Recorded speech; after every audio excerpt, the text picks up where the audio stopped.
ngëm nag mooy mboolem lu ñu waxtaane lu jiitu muy islaam googu ak ponk yi muy nga gëm ko ci sa biir xol muy xadis ba ibnu omar ibnu alxataab andi yàlla na yàlla gërëm leen ñoom ñaar ñëpp muy wax ni abdullahi ibnu omar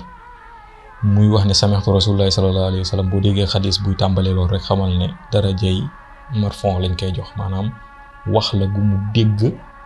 ci kaka wax muy sang bi sallallahu alayhi wa sallam looloo tax si gënalante yi ñu gënalante xadis yi loolu da ciy feeñ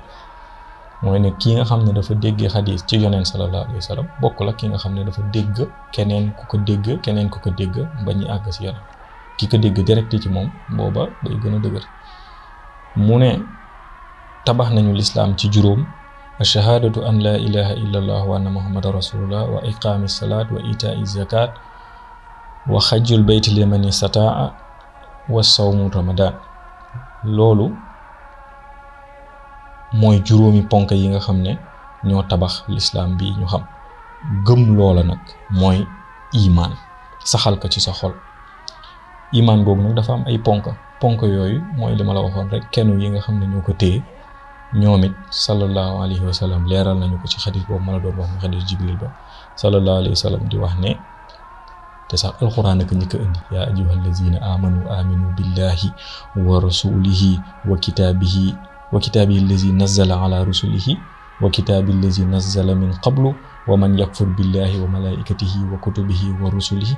wal yawmil axir faqad dalla dalalan baida borom bi wax foofu ne ginnaaw wax yooyu yëpp ne yéen ñi gëm leen yàlla ak ab yonentaam téere yi nga xam ne ñoo ñëw ci moom ak téere yi nga xam ne ñoo ko jiitu la sa wér nag sa wér donte na ay sott ko am na waaye loolu lépp lislaam la woon ñoom ñëpp dañ doon wax ana minal muslimin yu sammaakumul muslimin naka ibrahim alayhi salaam waxe woon kon ñooñu ñëpp ay jullit lañ woon mu ne kon gëm leen téere yooya ak téere yi bii leen yonent sallallahu alayhi wasallam indil waaye itam waman yakfur képp nga xam ne weddi nga billahi benn wali rasulihi wa malaikatihi ak i malaikaam wa kutubihi ak téeréem ya wa rusulihi ak i ndawam ya wal yawmil axir ak bés bu mujj ba faxat dalla dalalan baida kooku réer na réer gu sori kon mbir yaa ngoogu mooy ponki limaan yi donte ne indiwul loolu ñuy wax al imaanu bil qadar gëm dogal la ca neex ak la sa naqari waaye loolu ñun laayeen xam nañ ne lu sax la ci ñun ndax it seen alimaam alayhi salaatu wasalaam ci ak feeñam dañ ko gëm te loolu mooy ndogal ak borom bi doon na ko wax ana xudratullahi man laysa yanju bihi ana bi xudratihi subhanahu wa taala ba mu dogalee ne seen alimaam alayhi salaatu wasalaam mooy yonent bi yàlla démb ak tey dañu gëm dogal boobu te yaakaar naa ne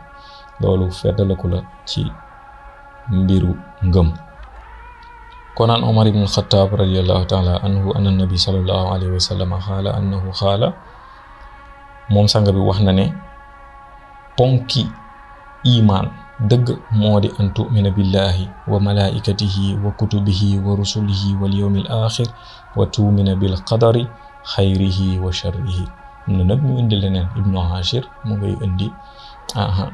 wal jannatu wan niiraan wa qawlu nabi ak yem seen loolu lépp ci àllaaxira lay dugg maanaam mooy nga gëm yàlla sunu borom subhanahu wa taala ak i malaayikaam ak i téeréem ak yonentaam ñi mu yónni ak bés bu mujj ba waaye itam ak dogal ba neex ak ba naqari yàlla na yàlla leeral ñu xam-xam boobu te jëppale ñu ak moom insha allahu rabbi